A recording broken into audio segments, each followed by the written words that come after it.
के बारे में हो गया। प्रीवियस वीडियो लेक्चर में हम लोगों ने जो चार्ज को प्रोड्यूस करने के मेथड्स हमने नहीं पढ़े थे, तो उन मेथड्स को मैं आपको बता देता हूं। There are 3 methods of producing charge. First is charging by conduction. Conduction के द्वारा आप चार्ज करा सकते हो। जैसे एक कोई बॉडी है, चार्ज बॉडी है, उसको दूसरी बॉडी से आप टच करा रहे हो, उसका कांटेक्ट करा रहे हो, देन दूसरी बॉडी चार्ज हो जाएगी, ठीक है। Then second one is charging by friction. अगर आप जो इस तरह से दो बॉडीज को रब कर रहे हैं आपस में, तो यहाँ पे फ्रिक्शन की वजह से यहाँ पे क्या होगा कि यहाँ पे चार्ज दोनों में प्रोड्यूस हो जाएगा, ठीक है। दोनों बॉडीज के ऊपर चार्ज आ जाएगा जो एक दूसरे के ऊपर रब हो रही है। दैट इज अगर ग्लास रॉड को आप रब करेंगे सिल्क क्लॉथ के साथ, then glass rod get charge and silk cloth also get charge. That is glass rod के ऊपर पॉजिटिव चार्ज आता है और सिल्क क्लॉथ के ऊपर नेगेटिव चार्ज आता है। इसका रीजन क्या है? ग्लास रॉड से इलेक्ट्रॉन्स निकल के सिल्क क्लॉथ पे चले जाते हैं। इलेक्ट्रॉन्स की डेफिशिएंसी ग्लास रॉड में हो गई। अगर इलेक्ट्रॉन्स की डेफिशिएंसी हुई है तो इसका मतलब क्या है कि इलेक्ट्रॉन्स ग्लास रॉड से निकल गए। ग्लास रॉड से निकल गए तो ग्लास रॉड के ऊपर अब ओवरऑल पॉजिटिव चार्ज ज्यादा होगा। अगर किसी हम बात करें किसी बॉडी की, तो इलेक्ट्रिकली ओवरऑल न्यूट्रल होती है, ठीक है। अगर उसमें से इलेक्ट्रॉन्स की डेफिशिएंसी आ रही है, दैट मींस इलेक्ट्रॉन्स उसमें से निकल के जा रहे हैं, तब क्या होगा? तब उसके ऊपर पॉजिटिव चार्ज होगा। इस और जो इलेक्ट्रॉन्स ग्लास रॉड से गए कहां? वो सिल्क क्लॉथ में चले गए। अब इलेक्ट्रॉन्स ऐड जहां पे होंगे उस पर नेगेटिव चार्ज आ जाएगा। इक्वल अमाउंट में नेगेटिव चार्ज सिल्क क्लॉथ के ऊपर आ जाता है, ठीक है। ऐसे ही आप एबोनाइट रॉड को लेते हैं और उसको आप फर के साथ या कैट स्किन के साथ में आप जो रब करते हैं, तब एबोनाइट के ऊपर नेगेटिव चार्ज आ जाता है और जो कैट्स फर है उसके ऊपर पॉजिटिव चार्ज आता है, ठीक है। This was all about the charging by rubbing. Third one is charging by induction. अगर आप एक चार्ज बॉडी को एक अनचार्ज बॉडी के पास लेके आते हो, पास, दैट इज आपको टच नहीं कराना, आप उसके पास लेके आते हो, तब एक डिस्टेंस से जो अनचार्ज बॉडी है वो अनचार्ज बॉडी भी चार्ज हो जाती है, ठीक है। सपोज ये पॉजिटिव चार्ज है और ये एक अनचार्ज बॉडी है और इसके पास आप पॉजिटिव चार्ज को लेके आए, तब क्या होगा कि इसके ऊपर नेगेटिव चार्ज इंड्यूस हो जाएगा, यानी अपोजिट नेचर का चार्ज इंड्यूस हो जाएगा। उसका रीजन क्या है? ये जो अनचार्ज बॉडी है इसमें अपने फ्री इलेक्ट्रॉन्स भी होंगे, ठीक है। तो ये फ्री इलेक्ट्रॉन्स को ये पॉजिटिव चार्ज अपनी तरफ खींच लेगा, अट्रैक्ट कर लेगा, ठीक है। आपको बताया गया था कि जो चार्ज होता है opposite charges attract each other, ठीक है। तो यहाँ पे पॉजिटिव है और ये इसके नेगेटिव जो चार्ज है, फ्री इलेक्ट्रॉन्स उनको अट्रैक्ट करेगा, तो ये इसकी जो एक साइड है वो उसमें नेगेटिव चार्ज आ जाएगा इस साइड पर, और दूसरी साइड पर रह जाएगा पॉजिटिव। उसको हम अर्थ करा देते हैं, तो उस तरह से वो पॉजिटिव चार्ज का ग्राउंड हो जाता है। फिर अर्थिंग को हटा लेने पे ये जो नेगेटिव चार्ज इस साइड पे आया है ये पूरे के पूरे पे फैल जाता है। इस तरह से क्या होता है कि हमारी जो चार्जिंग बॉडी थी, दैट इज जो हमारे पास में पॉजिटिव चार्ज वाली जो बॉडी थी, इसके ऊपर चार्ज सेम रहता है और इसके ऊपर नेगेटिव चार्ज इंड्यूस हो जाता है। It was all about the charging by induction, ठीक है। फिर हमने पढ़ा था इसमें कूलम्स लॉ के बारे में। कूलम ने बताया कि अगर दो चार्जेस हैं और दोनों चार्जेस को हम अगर एक डिस्टेंस से सेपरेट करते हैं किसी डिस्टेंस r से, तो उसके बीच में जो इलेक्ट्रोस्टैटिक फोर्स होता है, it is of 2 types, electrostatic force of attraction और फोर्स ऑफ रिपल्सन। ये आपको प्रीवियस वीडियो लेक्चर में आपको बताया गया है। तो ये जो फोर्स ऑफ अट्रैक्शन और force of repulsion is directly proportional to the product of the charges, that is F is proportional to Q1 Q2 and it is inversely proportional to the square of the distance of separation between the charges. Clear? So on combining we get F is proportional to Q1 Q2 upon R square. इस proportionality constant को हटाने के लिए हमको एक constant लेना होगा proportionality sign को हटाने के लिए, तो ये कांस्टेंट होता है k और k की वैल्यू होती है 1/4 pi epsilon nought epsilon r, ठीक है। तो देखिए अब यहाँ पे हमने कूलम्स लॉ को किस तरह से किया था उसको हम लोग डिस्कस कर लेते हैं, ठीक है। तो इसमें कूलम्स लॉ में हमने करा था F is proportional to Q1 Q2 over R square। फिर हमने F is equal to K Q1 Q2 over R square. Clear? जो k है k is equal to 1/4 pi epsilon nought epsilon r। Therefore f at m, that is medium के लिए जो fm होगा वो होगा 1/4 pi epsilon nought epsilon r Q1 Q2 over r square. Clear? For air ये आपको previous video lecture में भी मैंने बताया है, वहाँ पे आप देखिए, उसको अच्छे से वीडियो को देखिए और अच्छे से पढ़ाई करिए आप लोग, ठीक है। एयर के लिए epsilon r is equal to 1, therefore F at A हमें मिल जाता है 1/4 pi epsilon naught Q1 Q2 upon are square. Clear? तो इन दोनों इक्वेशंस को जब आप डिवाइड करेंगे तब आपको मिल जाएगा F A upon F M, that is this one is equation first और this one is equation number second को आप फर्स्ट से डिवाइड करेंगे तो F A upon F M आपको मिल जाएगा, F A upon F M, ठीक है। ये मिल जाएगा एप्सिलॉन आर, रिलेटिव परमिटिविटी, ठीक है। तो यहाँ पे जो एप्सिलॉन नॉट है, epsilon nought equal to 8.854 into 10 to the power of -12 और equal to Q1 Q2 upon F R square.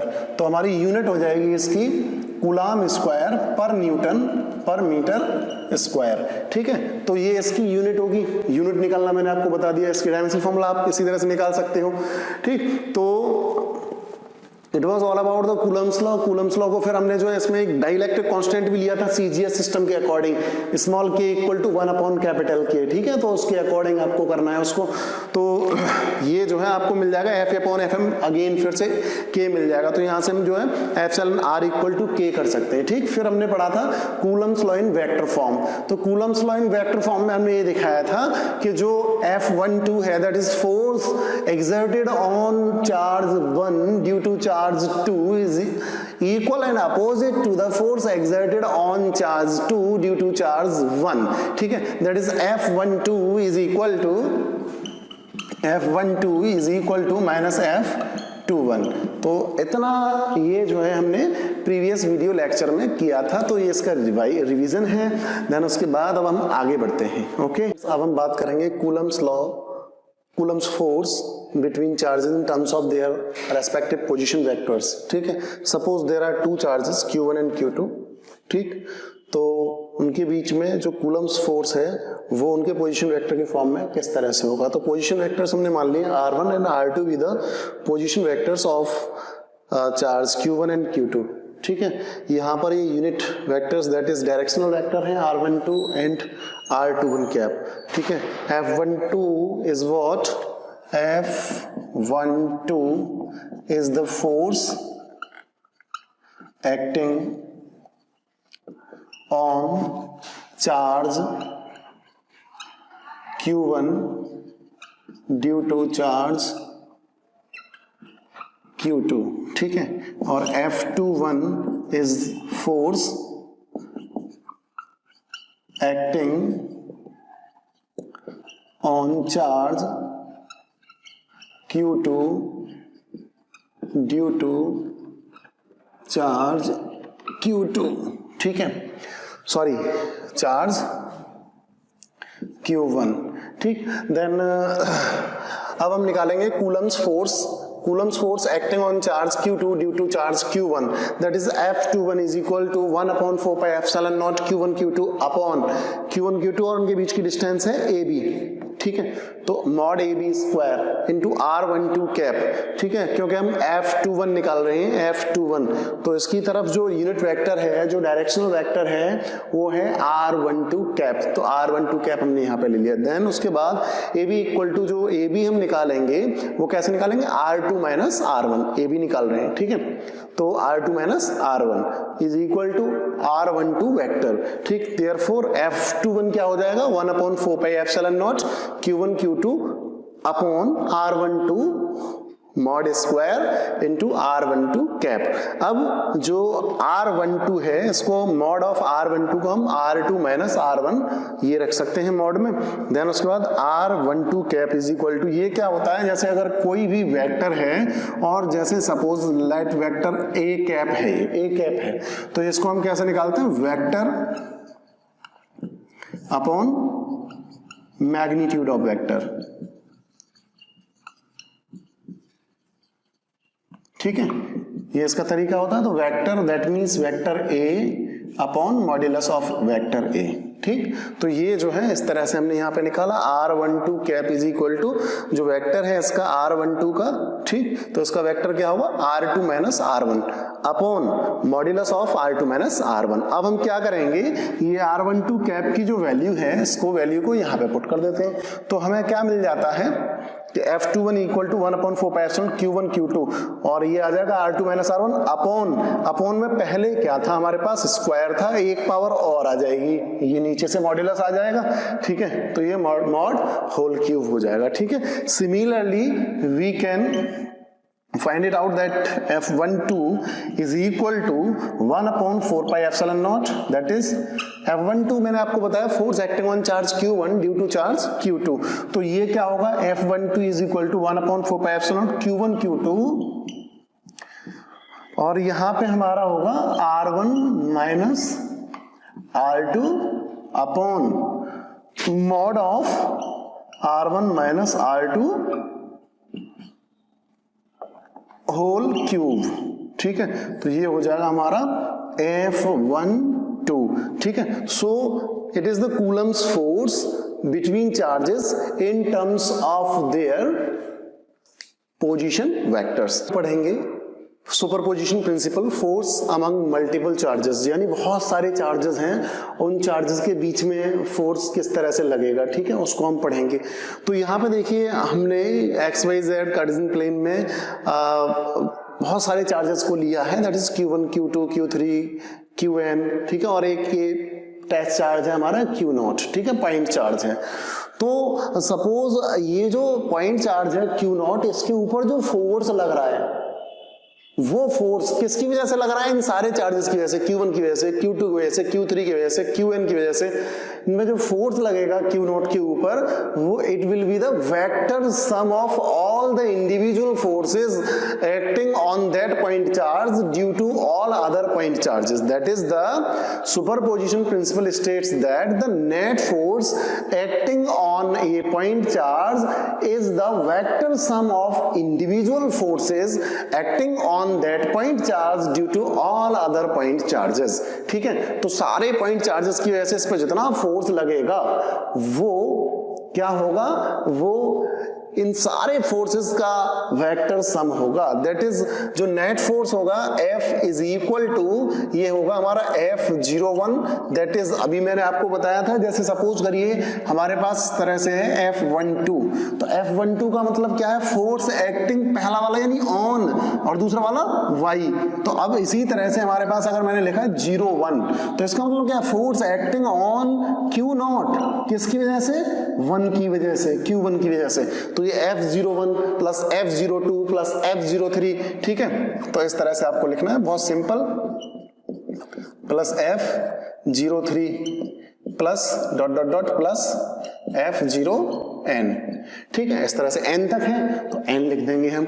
अब इसी को हम लिख सकते हैं समेशन, ठीक है, ये हमारा I इक्वल टू 1 से लेके कहां तक है n और F0i, इस तरह से हम इसको लिख सकते हैं समेशन की फॉर्म में, ठीक है। अब उसी तरह से हम यहाँ पे फोर्स को कैलकुलेट कर सकते हैं, इन सारे फोर्सेस को F01 की वैल्यू, F02 की वैल्यू, F03 की वैल्यू, ठीक है, इन वैल्यूज को हम पुट कर सकते हैं और इस तरह से हम रिजल्टेंट यानी नेट फोर्स निकाल सकते हैं। तो स्टूडेंट्स हम लोगों ने पढ़ा यहाँ पे F equal to F01 plus F02 plus F03 plus dot dot dot plus F0n, ठीक है, और इज इक्वल टू इसी को हमने समेशन की फॉर्म में रख दिया और इसको हमने जो है ऑब्टेन किया summation I equal to 1 to n F0i, okay. Now F01, F02, F03 ये वैल्यूज हम निकालेंगे। प्रीवियस टॉपिक में जैसा कि हमने पढ़ा था in terms of position vector, तो पोजीशन वेक्टर की टर्म में हमने F01 निकाला, that is the force acting on charge Q0 due to charge Q1, ठीक है, ये हमने निकाला 1/4 pi epsilon Q0 Q1 R0 minus R1 upon mod of R0 minus R1 to the whole cube, ठीक है। तो ये ऐसे ही सिमिलरली 02 03 ये निकाला और 0n भी हम निकाल लेंगे, 1/4 pi epsilon Q0 Q0 Qn R0 minus Rn upon R0 minus Rn whole cube, ठीक है। तो अब इन वैल्यूज सारी वैल्यूज को F01 F02 F03 और F0n सारी वैल्यूज को यहाँ पे इस इक्वेशन में पुट कर देते हैं हम, ठीक। तो इसमें हमें मिल जाएगा 1/4 पाई एप्सिलॉन नॉट, और ये इस तरह से वैल्यूज हमें मिल जाएगी, ठीक। वहां तक हमने पुट किया। अब हमने क्या किया, इसमें से कॉमन देखते हैं कॉमन क्या है। तो 1/4 पाई एप्सिलॉन नॉट कॉमन है और Q0 कॉमन है, तो उसको कॉमन लिया हमने, Q0/4 पाई एप्सिलॉन नॉट को कॉमन ले लिया। फिर हमने क्या किया कि समेशन लगाया, summation i equal to 1 to n, i equal to कहां से स्टार्ट हो रहा है, 1 से, क्योंकि अगर हम जब कॉमन ले लेते हैं Q0 को यहां से, तो देखो कहां से स्टार्ट हो रहा है, 1, फिर यहाँ पे 2 आएगा, फिर अगले में 3 आएगा, फिर 4 आएगा, यहाँ पे n आ रहा है, ठीक है, इस तरह से। तो i equal to 1 to n, qi r0 minus ri upon r0 minus ri का whole cube. So it is all about the principle of superposition, ठीक है। प्रिंसिपल ऑफ सुपरपोजिशन को एक बार और मैं बता देता हूं कि what is the principle of superposition. Principal of superposition states that the force acting on A point charge due to all other charges is the vector sum of individual forces acting on the point charge due to all other the charges, ठीक है। That is अगर किसी एक point charge पर हम force निकाल रहे हैं और बहुत सारे चार्जेस की वजह से, तो वो जो फोर्स है उन सारे फोर्सेस के इंडिविजुअल सम के वेक्टर सम के इक्वल होगा। सो it is the principle of superposition, that is multiple forces के बीच में सॉरी मल्टीपल चार्जेस के बीच में जो फोर्स होता है वो होता है 1/4 pi epsilon naught Q0/4 pi epsilon naught summation I equal to 1 to n qi r0 minus ri upon r0 minus ri mod whole cube, ठीक है। So it was all about the principle of superposition of the charges, ठीक। Okay dear students, अब हम लोग discuss करेंगे electric field के बारे में। तो इलेक्ट्रिक फील्ड क्या है उसको समझने के लिए सबसे पहले आपको समझना होगा सोर्स चार्ज के बारे में, कि सोर्स चार्ज क्या होता है। सोर्स चार्ज होता है एक ऐसा चार्ज जो जिसके चारों ओर एक फील्ड हो, यानी जो फील्ड प्रोड्यूस करे, फील्ड प्रोड्यूसिंग चार्ज को हम बोलेंगे सोर्स चार्ज, ठीक है। तो electric field is the region of space, मैं डेफिनेशन इसकी लिख देता हूं, the region of space around a source charge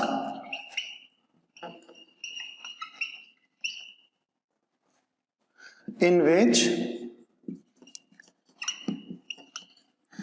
a test charge experiences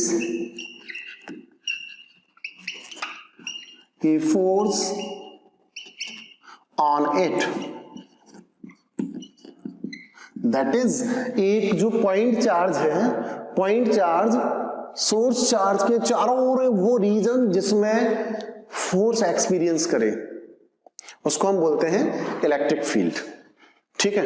तो जैसे हमारे पास में एक ये सोर्स चार्ज है, सपोज पॉजिटिव चार्ज है। अब सपोज हमने माना कि इसका जो फील्ड है वो फील्ड इस तरह से है, सपोज जस्ट इमेजिन, ठीक है। अब यहां पे हमारे पास कोई एक टेस्ट चार्ज है। अब टेस्ट चार्ज क्या होता है, इनफाइनाइटली स्मॉल चार्ज को हम बोलते हैं टेस्ट चार्ज, और इसको हम प्रेजेंस का पता लगाने के लिए whether the electric field is present और नॉट, एक तरह से टेस्टर, जो टेस्टर होता है इलेक्ट्रिसिटी को हम चेक करते हैं कि हाँ भैया इलेक्ट्रिसिटी आ रही है नहीं आ रही, तो वो उसी तरह से टेस्टर होता है, टेस्ट चार्ज, ठीक है। सॉरी।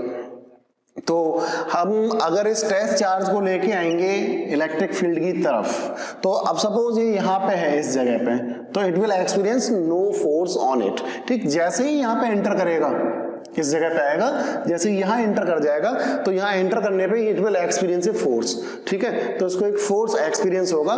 तो ये रीजन, वो रीजन या वो स्पेस जिसमें टेस्ट चार्ज अपने ऊपर फोर्स एक्सपीरियंस करता है उसको बोलते हैं हम इलेक्ट्रिक फील्ड, ठीक है। बात समझ में आ गई। किसी चार्ज के चारों ओर का वो रीजन जिसमें टेस्ट चार्ज अपने ऊपर फोर्स एक्सपीरियंस करे उसको हम बोलते हैं electric field. Clear? So it is very simple topic, ठीक है। इसको किसी एक एग्जांपल से भी ले सकते हैं हम, जो इलेक्ट्रिक फील्ड का एग्जांपल यानी फील्ड वाली बात करते हैं हम।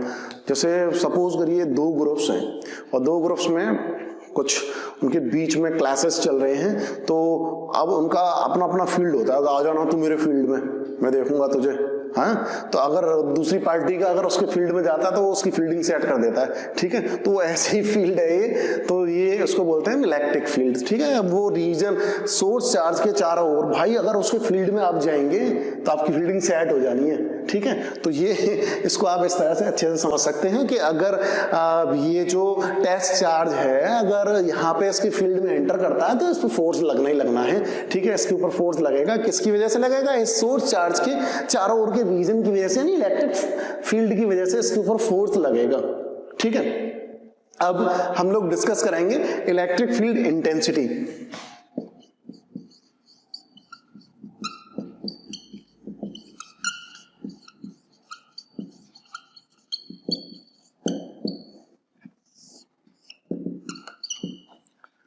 Electric field intensity is what? It is the force experienced per unit test charge. What is the definition of electric field intensity? It is the force experienced per unit test charge, that is E is equal to F upon Q naught, that is test charge आपके पास और उसको आप electric field में लेके जा रहे हो, ठीक है। तो उस इलेक्ट्रिक फील्ड की इंटेंसिटी टेस्ट चार्ज से बता दी जाएगी कि उसके ऊपर जितना फोर्स लगेगा that will be electric field intensity, that is F Coulomb's law से हमें पता है F equal to what, 1/4 pi epsilon naught Q1 Q2 upon are square. अब हमारे पास में एक जो चार्ज है दूसरा वो Q2 ना होके वो क्या है Q नॉट, ठीक है। तो अब हम E निकालेंगे, E equal to F upon Q naught, अभी हमने पढ़ा, तो ये क्या हो जाएगा 1/4 पाई एप्सिलॉन नॉट और Q1 Q naught upon are square into Q naught आ जाएगा अपॉन वाला, तो ये कैंसिल हो जाएगा Q नॉट, ठीक है। तो यहाँ पे हमें क्या मिल जाएगा Q1 ओवर आर स्क्वायर और Q अपॉन आर स्क्वायर, और generally we can say E equal to 1/4 pi epsilon naught Q upon are square, ठीक है। तो हमने पढ़ा इलेक्ट्रिक फील्ड इंटेंसिटी के बारे में। What is the unit of electric field intensity? Simple सी थिंग है, E equal to F upon Q, ठीक है।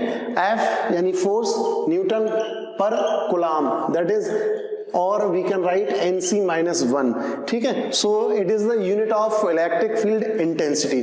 क्लियर? सो आई होप आप लोग अच्छे से पढ़ाई करेंगे। और ओके स्टूडेंट्स, तो आज के वीडियो लेक्चर में इतना ही। अब मिलते हैं आपसे एक नए वीडियो लेक्चर में, न्यू वीडियो लेक्चर में, ओके। तो तब तक के लिए आप लोग अच्छे से स्टडी करते रहिए, keep study, okay, and stay at home, stay safe. Thank you.